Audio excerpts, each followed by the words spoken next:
Alrighty, guys, what's going on? Welcome back to the channel. My name is Ben, and the goal of this channel is to help you make more money so you can have a better life.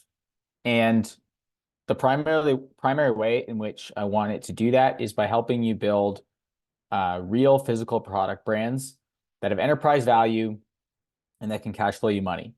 So if you followed any of my journey, you kind of know some of this stuff. I started in copywriting a couple years ago.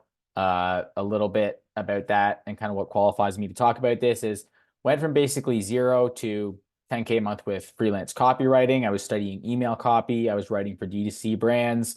I was pitching e-commerce brands. I landed one client and I helped them go from 13K a month with their email revenue up to over 800K in about a year. They were obviously growing fast, so email was a piece of that.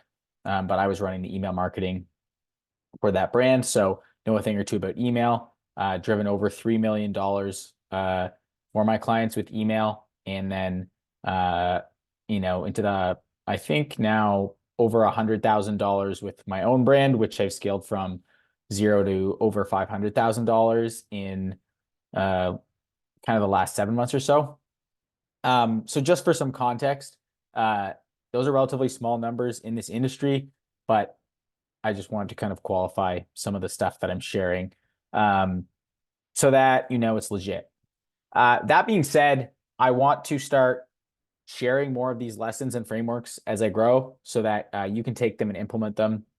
I also love working with founders and entrepreneurs, with people who have ideas, and I love to help them go from that early stage of idea to kind of casting that vision to then like making that idea a real thing, launching those products, seeing that come to life, and then scaling that thing to like $1 million and beyond. So that's the goal. And it was super fun and super fulfilling. And it's still super cool to be going through that with my own brand. So I've been kind of in the passenger seat, helping out with a team that went from low six figures to become an 8-figure brand just in the last few months, doing over $10 million in revenue, to then with my own brand now trying to hit that $1 million mark. So in this video, guys, what I want to talk about are kind of 4 keys to think about when you're going about building your brand. So maybe you don't even have your idea yet, or maybe you do, maybe you've launched, whatever stage you're at, this is going to be helpful because there are kind of some keys to success in what I've identified. And I think they can be super helpful to think about how to basically build a brand that people are going to really love, that you can build, that you can have raving customers around, and it can be something that is, not just a one-off purchase, but something that people want to come back to and that is worth a ton of money. So I'm going to run through these 4 things. I wrote a Twitter thread on this today, and I think these are really important to think about when starting, or even if you're like pivoting or trying to get your momentum back. So I'm going to run through them right here. And I've got examples built in here. These are things that I really implemented with my own brand and have seen great success in terms of customer response, connection, revenue, return on ad spend, and all those things. So let's go through these 4 things. The first thing is, do not be boring. Boring brands are very hard to grow, so don't do it. And that might sound kind of simple, but it's just the truth. It's easy when you have an idea to be like, oh, like everyone's going to want this because it's my idea. That's not true. It doesn't work that way. What is exciting to you, you can be biased. And so it might be just boring to other people, but that doesn't mean it's a boring idea. It just means that you can't be boring in the way that you communicate it. So what does that mean? You need to find a way to stand out, basically. So I love this example of Moise Ali from Native Deodorant.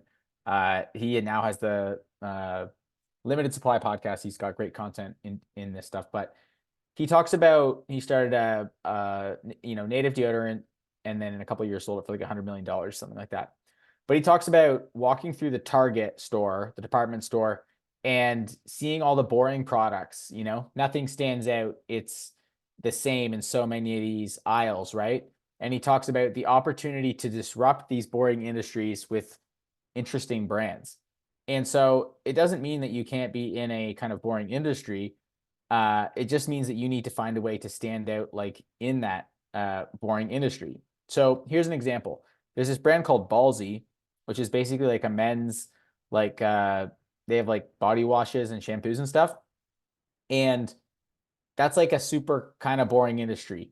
But they basically took it, they called it Ballsy, and they kind of this edgy sort of like sexualized spin on like men's cleanliness in terms of the products and the way they talk about it. So even in the name, there's Ballsy, and then they got like the ball wash and all these kind of funny puns and like innuendos about like the products. And it's funny and people like it. And I think what he said on a podcast was like a lot of like women were actually buying it for men because they thought it was funny. So they were buying it for their boyfriends, their partners, whatever, stuff like that. So they took this boring industry, you walk down and the aisle and there's a lot of like Dove or whatever.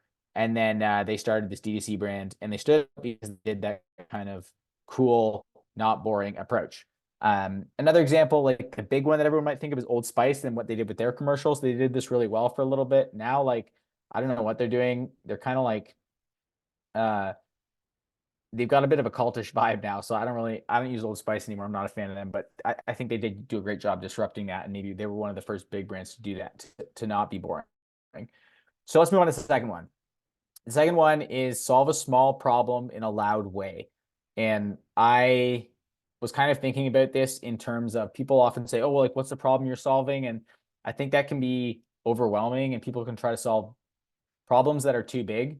And so they get into these complicated products that are expensive to manufacture when you're launching, and it just takes too much. So it's like pick a smaller problem that has already been solved in some way, but then you kind of piggyback on the solving of that by kind of rebranding what you do. Sec here. So the next one is, yeah, so solve a small problem in a loud way. So more specifically, solve a small piece of a big problem. And that means that like it's easier for you to come up with your product, but then you can piggyback onto this sort of bigger mission, this bigger solution. Um, and a great example of this is Hostage mouth tape. So it's a mouth tape for sleep, basically just a piece of tape you put on your mouth. You can look them up, and they're an 8-figure brand, right? So the tape is not that crazy of a product, but the problem they are tied to is like bad sleep and poor breathing, which is a crazy problem. So you see what they did? Like they're not selling like a crazy CPAP solution machine or like something that's hard to engineer. They're selling a small product, but they're tacking it on to this much bigger thing, which makes your marketing way easier. So it's a small problem in a loud way. What's neat about Hostage Tape 2 is it's the same thing as that first one. They are not boring. The name, Hostage Tape, and then their marketing and the color of the product and these things make them stand out, which brings us to the next one. That is number 3, and that is naming is everything.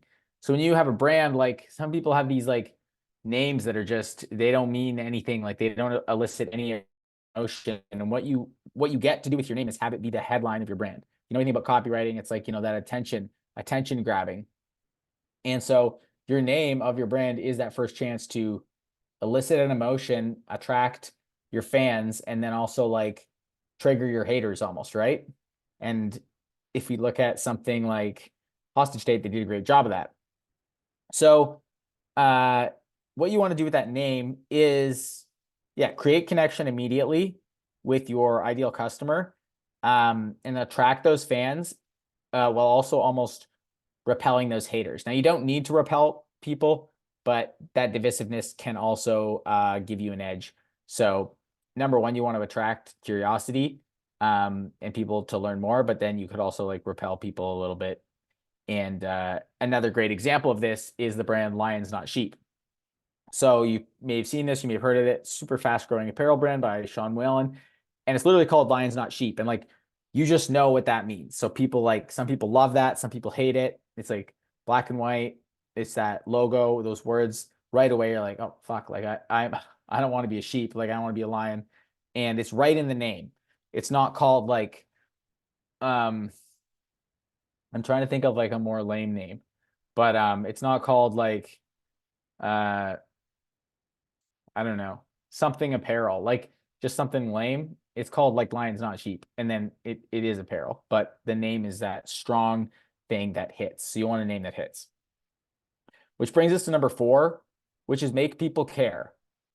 And that's obviously like an important thing if you're trying to sell stuff, because if people don't even care, they're not gonna, buy stuff from you. They're not gonna follow you. They're not gonna read your emails. So how do you make people care? So we already covered not being boring, which is part of this. We covered naming, and we covered, solving a problem. So these are all things that build into it. But how we really make people care is by an emotional connection with them. So we need to look at, what they're going through when we look at our target market, what they're feeling, what their pain points are, all that like market research stuff. And then we want to be either like a banner, an understanding friend, or their ally against their biggest enemy, or maybe all three, right? So we want to be a banner for like what they believe in. So it's like that lions not sheep thing. That could be on a banner, right? It's like we're lions, we're not sheep. An understanding friend might be more of like a kind of like I know what you're going through, like really like here's your problems and here how we solve them. That might be like the hostage tape one where it's like bad sleep holds you hostage. We've been there. We want to help you get out of that too. Or then there's like be the ally against something. So I think Kill Crew is a great example of that. Their thing is they're going to help you kill your inner demons and defeat poor mental health with stoicism, courage, and the gym. Like they're going to help you beat your demons. They're like giving you like the tools to do that, and they're cheering you on to beat and kill those demons. And it's something that people can really plug into, they can attach to. And that's what you want with your brand, to make people care. Give them something to attach to. And that's by being that empathetic kind of on the journey with them, being the banner that they can rally behind, or helping them be that weapon against the enemy, fighting that enemy. This is going to allow people to like plug into your brand, and it's going to make your marketing so much easier. Okay. After that, we've got number 5, and number 5 is that you want to have products that people actually want to have. Okay. So once again, this kind of seems obvious, but like, how do you make products that people want to have? Well, we're off to a great start with the number 1, 2, 3, and 4, and like going through those things. But then number 5 is how do we have that kind of X factor, but the product where you're like, damn, I just want that. Think of like Tesla. Obviously, like they're cool cars and stuff, but there's something about what Elon Musk has made there where it's like the brand. People just want a Tesla, right? So let's bring that into the DTC world for a second. Think about how can we make products that get people to kind of put up their hand and say, I just want that. And not just because of the problem it solves, but because it's just cool. So I did this with my own brand, which I'm kind of avoiding like naming and talking about right now, just because there's so many copycats out there. But anyways, I really was able to do this with my brand in a way that people wanted the product. It looked cool. And people, they just wanted to have that. So another great example of this, actually, before we get into the example, another reasoning for this is like you want them choosing the product because it's your product, not just because of the utility. So I kind of mentioned that. So it's like hostage tape. You could use a piece of tape. They're selling a piece of tape, but it's hostage tape. It's the black thing. It's the world's most comfortable mouth tape. You want that product. You're choosing that product. Tesla, you don't just want an electric car. You don't want the electric Subaru. You want the Tesla. It's like when you're like dating, you want someone to like who wants like you, not just like your like friend group or like your car or like your status, like things like that, right? You want them to want you. It's the same thing with your product. You want them to choose your product and choose it for what it is. So a great example of this is the brand Mini Katana. They basically sell like swords, which is insane, right? And like I was thinking about this and I was like, who like really needs a sword? And it's kind of funny because like maybe now more than ever you do need, a sword or like a weapon or whatever. But it's kind of funny because like they're like, I think they're like a 9-figure brand now. And it's a super cool story. I think they weren't even allowed to advertise on Facebook. So it's a whole other thing where they did like short form content. But they just made these swords and people just wanted the swords. Like they didn't know what they were going to do with them. I think like the videos, the ads are like them like cutting fruit or like meat or like random stuff. But it's like the utility's almost like secondary to just wanting that cool ass sword. And that's what you want with your product. You want it to be like, okay, like maybe you're selling like aprons and it's like, oh, people need aprons for cooking and these moms, but it's like, you want them to want your apron because of what it is. Another cool example of this is the brand Dad Gang. You may have seen these guys on Twitter or Instagram, or people they've really blown up. It's just this Dad Gang hat. It says Dad Gang on it. They're just cool looking hats. They're not that crazy, but it just says Dad Gang, and they're good looking hats. And dads just want them because of what they are. They've also done a great job of bringing in those other things that we talked about, right? That's like the empathetic thing. They did the empathetic, they did the naming, small problem to a bigger issue. Small problem was just a cool hat to wear as a dad. And but the bigger mission is like, I'm part of the Dad Gang now. You got guys wearing this like when they're having their first baby or whatever.